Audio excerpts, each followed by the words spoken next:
Ceci est un livre audio autogénéré par Google. Chapitre 1 : Les origines de la thérapie somatopsychique. Pierre Janet, le premier psychothérapeute moderne. Pierre Janet se passionne pour la psychologie dès que sa croyance religieuse d'enfance le quitte. Il passe de l'état de croyant à celui de spécialiste de la croyance. Après son baccalauréat, c'est tout naturellement qu'il entame à Paris ses études de psychologie, qui à son époque sont intégrées au cursus de philosophie. Il est agrégé en 1882 et nommé enseignant au lycée du Havre. C'est là qu'il se passionne pour l'étude des malades mentaux de l'hôpital du Havre. Enseignant au lycée de la ville, il consacre son temps libre à observer les malades et à comprendre leurs troubles, et surtout, à essayer de les accompagner sur le chemin d'un certain mieux-être, voire d'une guérison.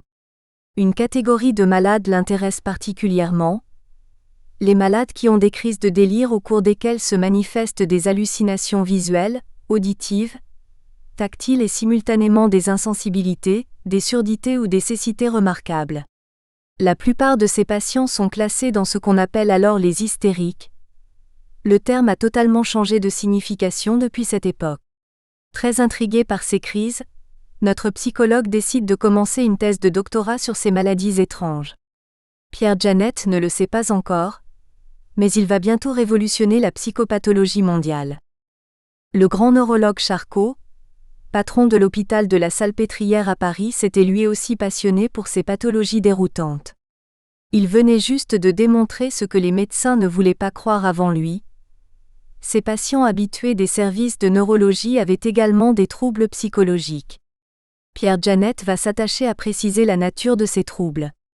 Pour ce faire, il étudie les patients avant, pendant et après leur crise de délire. Il fait également une longue enquête sur leur vie passée, et il est ainsi l'un des premiers psychologues à montrer toute l'importance de ce qu'ont vécu les patients les années précédentes, et ce depuis leur enfance. Pierre Janet introduit l'étude de la biographie des malades dans l'analyse psychomédicale. Les patients appelés hystériques, qu'étudie Pierre Janet, subissent des crises très particulières. Certains sont terrassés par des paniques ou des souffrances physiques épouvantables, ils se jettent au sol et se contorsionnent de douleur ou d'épouvante. D'autres se mettent d'un seul coup à se conduire d'une façon totalement incongrue. Ils changent de voix, parlent et répondent à des personnes qui ne sont pas dans la salle, caressent des animaux absents, sentent l'odeur de magnifiques roses qui n'existent que dans leur esprit. Certains autres encore se mettent à écrire en jurant qu'ils ne font rien, lèvent les bras ou secouent leurs jambes en promettant d'être absolument au repos. Ces crises durent de quelques minutes à quelques heures. Tous ces patients vraiment étonnants partagent cependant une caractéristique précise. Après leur crise, ils n'ont pas le moindre souvenir de ce qu'ils viennent de faire ou de dire. Aussi impressionnant que paraisse un tel épisode, il ne laisse pas la moindre trace dans l'esprit du patient qui revient à lui. Un patient qui hurlait dans des convulsions au sol quelques instants auparavant répond maintenant au médecin: « Mais de quoi parlez-vous ?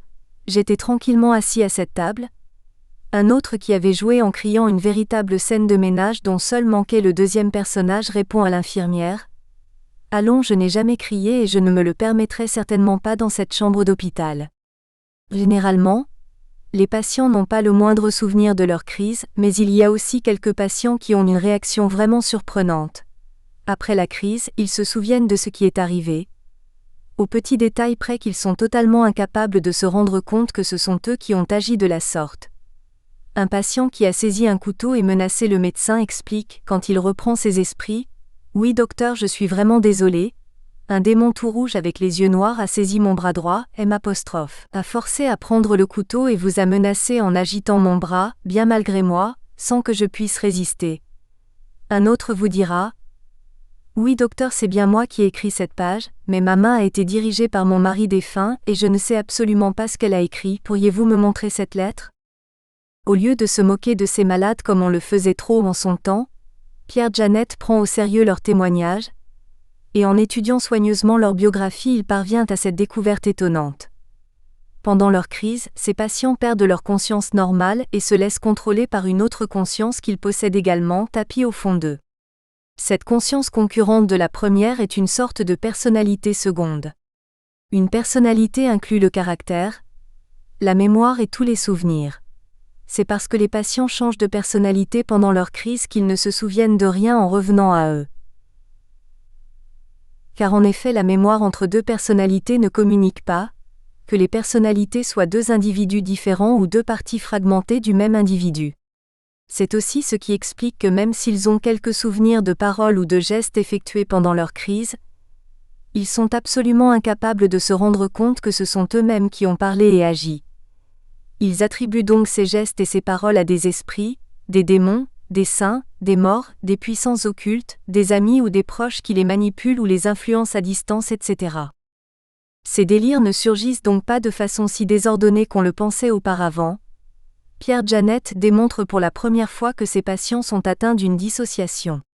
Cette dissociation coupe véritablement la personnalité en petits morceaux, et chaque morceau devient progressivement autonome, avec son moi, ses émotions, ses propres souvenirs, exactement comme une personne normale. Janet est aussi le premier à montrer que des phénomènes aussi étonnants ne surviennent que lorsque le patient a été gravement traumatisé.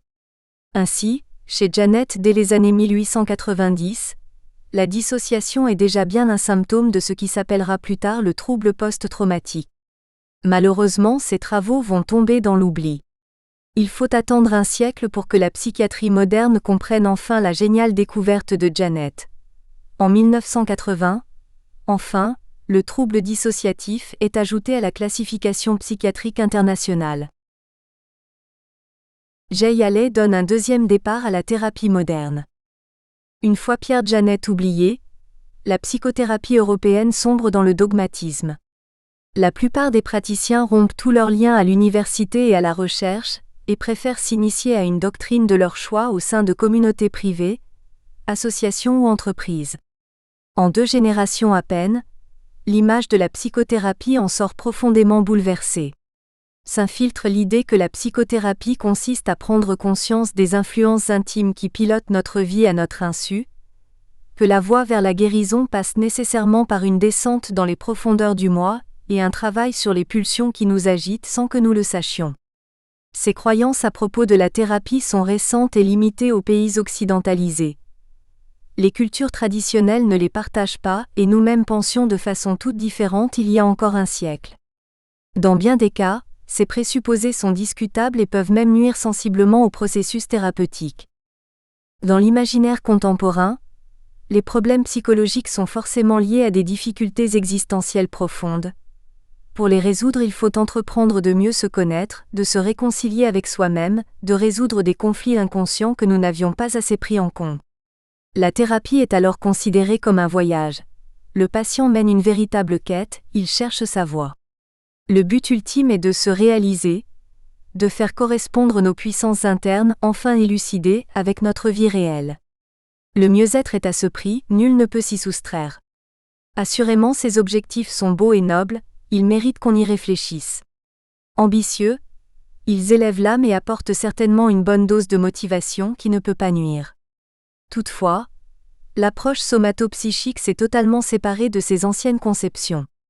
Dans les années 1970, la psychothérapie moderne va être réinventée une deuxième fois, de façon indépendante, mais cette fois outre-Atlantique. Apparaissent alors les thérapies brèves et les premières approches somatiques, qui bouleversent nos connaissances sur les processus de la guérison. L'école de Palo Alto joue un rôle important dans cette véritable révolution. Les thérapies brèves de l'école de Palo Alto sont conçues pour amener le patient à changer. Ce sont essentiellement des techniques de changement. Elles se démarquent profondément des approches thérapeutiques à l'européenne après Pierre Janet, qui visent à ce que le patient se connaisse mieux lui-même, découvre sa personnalité profonde. À l'origine, ces thérapies se sont inspirées de la cybernétique et de la théorie de l'information, qui étaient apparues peu avant. Le centre de thérapie brève de Palo Alto permet à Milton Erickson et Don Jackson de développer leurs premières recherches. Le processus de changement est l'enjeu central de la thérapie. Il doit porter une rupture de continuité avec les habitudes dans lesquelles le patient s'est enlisé depuis des années dans sa vie quotidienne. Mais c'est surtout au thérapeute Jay Haley que nous devons les principes essentiels de ces approches. C'est lui qui forge l'expression de thérapie brève. Ce thérapeute remarquable, trop peu connu en France, mérite d'être présenté. En 1963, il publie un ouvrage intitulé « Stratégie de psychothérapie », où il présente une synthèse des théories de Gregory Bateson, de l'approche thérapeutique de Milton Erickson et de sa propre pratique de la thérapie familiale. À cette époque, la réputation de Milton Erickson acquiert une envergure internationale. Les principes qu'il définit dans cet ouvrage constituent le fondement de toutes les thérapies brèves jusqu'à nos jours. Les voici en 7 points. 1. Définir un objectif à l'intervention. Ce n'est pas parce que la thérapie peut être extrêmement brève, parfois une seule séance, que les objectifs doivent être revus à la baisse par rapport à une thérapie classique, purement verbale. Beaucoup de choses peuvent être accomplies en peu de temps. Seulement un préalable strict doit être de définir clairement les buts à atteindre, conjointement avec le patient. 2. La thérapie commence dès la première séance. Dans les thérapies classiques fondées sur la parole, le thérapeute attend de connaître son patient en profondeur pour commencer à orienter le traitement. Selon une approche bottom-up, ascendante, dénommée encore de bas en haut, c'est-à-dire du soma à l'émotionnel, au cognitif. Au contraire, le travail commence dès la première séance, car le thérapeute peut s'attaquer dès le début aux symptômes qui sont clairement identifiés. 3. La situation présente est aussi importante que le passé. La thérapie brève se concentre sur les difficultés que le patient vit aujourd'hui et maintenant dans sa vie quotidienne. Bien sûr, il est toujours utile de connaître son passé, mais la connaissance des expériences antérieures ne sert qu'à résoudre les problèmes qui se posent en ce moment. 4. Le changement visé est plus comportemental que cognitif. L'objectif de la thérapie n'est pas d'amener le patient à prendre conscience de ses conflits internes ou d'y chercher des causes profondes. L'intervention est avant tout pragmatique, centrée sur un changement dans la conduite du patient. Ces changements s'accompagnent de la disparition des symptômes, et quand le patient est rétabli, il importe peu que les causes profondes de ce changement n'aient pas été parfaitement éclairées. 5. Le patient doit être motivé par le praticien. Le thérapeute doit jouer un rôle actif pour encourager le patient à être acteur de son propre changement. Milton Erickson allait jusqu'à mettre en doute la motivation de ses patients à changer. Il s'agissait en fait d'une astuce destinée à les faire prendre conscience que ce changement tant attendu était, en effet, enfin possible. 6. Le thérapeute donne des consignes, pas des suggestions. Les consignes ont pour objectif de faire agir le patient d'une façon nouvelle pour lui, de modifier son comportement.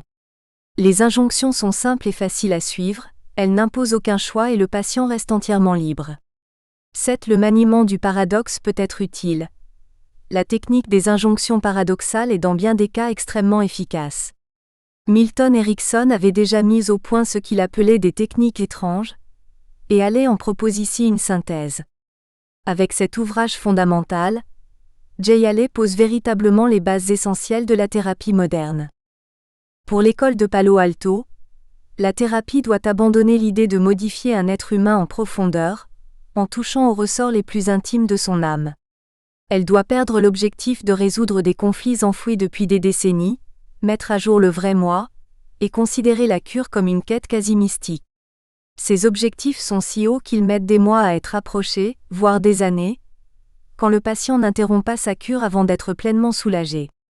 La thérapie, au contraire, doit être centrée sur la souffrance du patient dans sa vie quotidienne. Son but doit être de rendre au patient son autonomie, de le mettre en situation de n'avoir plus besoin de thérapeute. Pour l'école de Palo Alto, la thérapie a pour objectif de permettre au patient de mener une vie normale, c'est-à-dire de pouvoir résoudre seul les petites difficultés quotidiennes, de pouvoir surmonter les imprévus, les contre-ordres, les déceptions, les contrariétés comme nous parvenons généralement à peu près à le faire quand nous sommes en forme. Fini les grands principes philosophiques, l'idéal à atteindre. La thérapie somatopsychique doit modestement soulager la souffrance et diminuer la difficulté à vivre.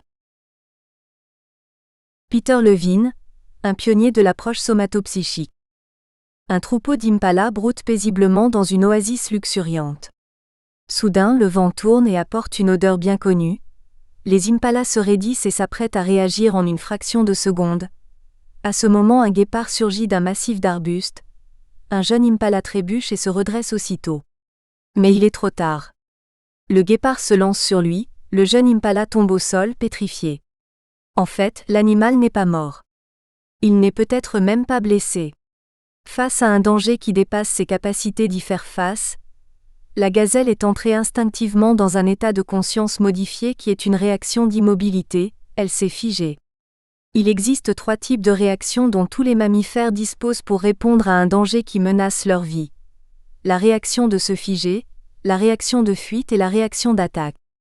Dans son livre Réveiller le tigre, Peter Levine explique de façon claire et détaillée la réponse de figement, ce lien mystérieux qui unit la vie des animaux sauvages et le traumatisme humain. Retenons déjà sa leçon. C'est dans la réponse de figement que se trouve la clé permettant d'élucider le mystère du traumatisme de l'homme, page 31. Pour les animaux sauvages, la réaction de se figer est souvent une bonne stratégie et procure un avantage du point de vue de la sélection naturelle. Rappelons tout d'abord avec Levine que dès que l'organisme est figé de la sorte, toute douleur et toute peur disparaissent automatiquement, même l'animal blessé et terrorisé devient parfaitement silencieux et musculairement détendu. D'autre part, en voyant sa proie totalement immobile, le prédateur peut se tromper et la considérer morte. Ce moment, il peut décider de la laisser sur place quelques minutes, par exemple pour aller chercher ses petits. Chance inouïe pour la proie qui ressuscite évidemment, dès que son prédateur a le dos tourné, s'enfuit à toutes jambes et échappe ainsi, pour cette fois, à une mort certaine. Tout bénéfice pour la plupart des mammifères, qui ne tardent pas, une fois le danger écarté, à retrouver leur mode de vie ordinaire. Chez une personne brutalement confrontée à un événement insurmontable, la réaction instinctive de se figer présente aussi des avantages non négligeables, en particulier comme le rappelle Levine, l'aptitude à entrer et sortir du figement est la clé qui permet d'éviter les effets nocifs du traumatisme, page 32. En tant que psychosomaticien, le cœur de ma pratique réside là. Il n'est tout simplement pas possible d'aider efficacement des patients traumatisés si on ne prend pas en compte ce qui se passe en eux dans leur corps, dans les processus même de leur organisme. La gazelle qui réagit en se figeant à l'attaque du guépard n'a pas mobilisé de raisonnement, ni de volonté. La réponse de figement est une réponse physiologique organisée par l'organisme à partir des informations en provenance de son cerveau reptilien. En face d'un danger vraiment sérieux, c'est le cerveau reptilien et le cerveau mammalien qui vont traiter prioritairement l'information. Nous partageons ce type de fonctionnement avec tous les mammifères. C'est pourquoi Levine s'est particulièrement intéressé aux réactions instinctives des mammifères sauvages sous l'influence de grands prédateurs. Étudier les mécanismes somatophysiologiques déclenchés par ces situations nous en apprend beaucoup plus qu'on ne le pense sur le psychotraumatisme humain. Les animaux sauvages disposent de stratégies de survie particulièrement efficaces. Que de couleurs et de formes, discrètes ou chatoyantes, modestes ou impressionnantes, dissuaderont des attaquants avant même tout combat. Les comportements instinctifs sont tout aussi variés, et offrent une panoplie complète de réponses adaptées au danger. Comme le rappelle Levine, le zèbre utilise un camouflage, la tortue se cache, les taupes creusent des terriers, les chiens, les loups et les coyotes roulent sur le dos. Depuis les araignées et les cafards jusqu'aux primates et aux êtres humains, les mêmes comportements de survie se retrouvent. La fuite et le combat sont des comportements instinctifs universels, présents d'une extrémité à l'autre de la classification des êtres vivants. On les observe chez toutes les espèces vivantes, de la bactérie à l'anthropoïde. Quand le contexte pousse l'individu à se battre, il va se battre. S'il n'a aucune chance de gagner cette bataille, au lieu de combattre, il s'enfuira, s'il le peut. Bien entendu, chez les animaux, ces décisions ne sont pas le fruit d'un long raisonnement. Comme le rappelle Levine, ils sont orchestrés de façon instinctuelle par le cerveau reptilien et le cerveau limbique, page 98. C'est la nature qui sélectionne le répertoire comportemental des espèces vivantes. Aucun individu ne décide jamais rationnellement de fuir ou de combattre, ni chez les animaux et ni chez l'homme, car en cas de danger extrême, tout se passe si rapidement qu'il est impossible de réfléchir au problème, et la réaction doit être immédiate. Mais quand la fuite ou le combat ne sont pas possibles, il reste encore une troisième voie, l'immobilité, le figement. Cette réponse comportementale est moins connue que les 2 précédentes. Elle a pourtant, elle aussi, bénéficié de milliers de générations d'évolution biologique. Si elle existe toujours aujourd'hui, c'est qu'elle a passé l'examen de la sélection naturelle et qu'elle fonctionne. Non seulement elle peut être aussi efficace que la fuite ou le combat, mais comme le dit Levine, elle peut même devenir le meilleur choix dans de nombreuses situations, page 99. Car en effet, dans le domaine de l'évolution biologique, survivre ne signifie pas vaincre tous ses ennemis, mais seulement rester en vie. Il suffit de pouvoir attendre que le danger soit passé, ou qu'une occasion de fuite ou de combat apparaisse de façon inattendue. Peu importe si on doit sa survie à un magnifique combat de colosse ou à quelques minutes d'immobilité simulant la mort. La nature ne porte pas de jugement de valeur sur la stratégie employée. Levine, page 99. Aucune antilope ne reprochera sa lâcheté à une autre antilope pour avoir feint la mort devant un guépard, ou s'être enfuie à toutes pattes. Aucune gazelle ne se demandera, des semaines plus tard, si elle a vraiment bien réagi ce jour-là, et si elle aurait pu avoir une réaction plus appropriée ou plus efficace. Comme le rappelle Levine, nous non plus, nous ne devrions porter aucun jugement sur la façon dont une personne a réagi face au trauma, et nous devrions nous-mêmes oublier l'événement sitôt qu'il appartient au passé. Hélas, les choses ne se passent pas vraiment de cette façon. La réaction de figement, trop peu étudiée, trop peu connue aujourd'hui, présente beaucoup d'avantages évolutifs pour les espèces qui l'utilisent. Tout d'abord, seuls les animaux qui pratiquent le charognage sont capables de manger un animal déjà mort. Les hyènes, certains rapaces, n'ont aucun scrupule à dévorer des animaux qui ont déjà tué par un autre prédateur. Mais beaucoup de prédateurs ne sont pas charognards, c'est-à-dire qu'ils ne mangeront que des animaux qu'ils viennent de chasser et de tuer. Or, la réaction de figement imite une mort subite dont le prédateur n'est pas la cause directe. Cette réaction peut dérouter le comportement instinctuel du prédateur en train de chasser et simuler une situation où la viande ne sera pas comestible. De ce fait, le prédateur pourra éventuellement abandonner sa proie, ou au moins s'en éloigner quelques secondes, les quelques secondes qui suffiront à cette proie bien vivante à détaler à pleine vitesse. De plus, certains prédateurs rencontrent des difficultés à détecter des proies qui ne bougent pas. Les grenouilles par exemple, ne chassent que des insectes en plein vol, ça n'est pas pour le plaisir du challenge de capturer des proies difficiles. C'est tout simplement parce qu'elles ne voient pas les insectes immobiles. Pour la chasse, leur cerveau utilise exclusivement les systèmes de détection du mouvement. Même affamée, une grenouille est capable de mourir de faim devant une montagne de libellules fraîchement capturées et entassées devant elle. Un effet dont les proies tirent parti depuis bien longtemps, et qu'elles ont même appris à amplifier. Les camouflages, les leurres visuels dont la nature est si extraordinairement riche décuplent encore leur pouvoir de se rendre invisibles. Ainsi, quand une proie réagit à l'attaque d'un prédateur en se figeant sur place, dans bien des cas elle échappe subitement à sa vigilance. En un instant le prédateur se voit plus sa proie, ne sait plus où elle est. C'est assurément une excellente stratégie. La réaction de figement a encore deux autres avantages, que rappelle Levine, page 99. D'une part, quand un grand félin se lance à l'assaut d'un troupeau, la chute d'un animal qui tombe dans le figement peut distraire l'attention du prédateur et l'amener à hésiter une fraction de seconde. Une fraction de seconde salutaire pendant laquelle tout le troupeau aura déjà pu s'enfuir de plusieurs dizaines de mètres. La réponse de figement a une autre fonction bénéfique. Elle joue en quelque sorte le rôle d'un fusible. Elle débranche l'organisme au moment précis où aucun être humain ne pourrait résister à une activation aussi intense que celle que provoque une menace de mort imminente. Enfin, n'oublions pas que la réponse de figement déclenche une profonde insensibilité à la douleur, ce qui est très profitable, avant la fuite éventuelle, si l'animal a déjà été blessé par le prédateur. La réaction de figement chez l'homme, et comment en sortir. En tant que mammifères, nous présentons une caractéristique unique dans le monde animal. Selon les circonstances, nous sommes tantôt des proies, tantôt des prédateurs. La plupart des mammifères ne peuvent passer ainsi d'un rôle à l'autre. Leur espèce les inscrit irrémédiablement dans l'un des deux rôles pour le reste de leur vie. Leur organisme a évolué pendant des millions d'années pour leur donner les meilleurs atouts pour esquiver les prédateurs, ou pour attraper les proies. Depuis des millions d'années, nos ancêtres préhistoriques ont exploré la voie inverse. Celle de cultiver tout autant les caractéristiques de survie des proies que des prédateurs. Il en résulte, chez l'homme, une formule complexe que seule l'étude approfondie des animaux sauvages peut éclairer.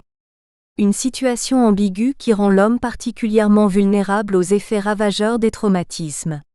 Même après avoir quasiment frôlé la mort, une mort atroce promettant des douleurs épouvantables, Malgré ce danger abominable auquel il vient d'échapper miraculeusement, une fois hors de danger, l'Impala reprendra le plein contrôle de son corps. Il retournera à la vie normale comme si rien ne s'était passé. Levine, page 32. On aimerait pouvoir en dire autant. Hélas, chez l'homme, les choses ne vont pas se passer exactement de la même façon. C'est ce que Levine appelle le drame du traumatisme ou le complexe de Méduse. Cette référence à la créature grecque qui figeait en pierre ceux qui croisaient. Nous espérons que vous avez apprécié cet aperçu. Pour continuer à écouter ce livre audio sur Google Play Livres, utilisez le lien dans la description de la vidéo.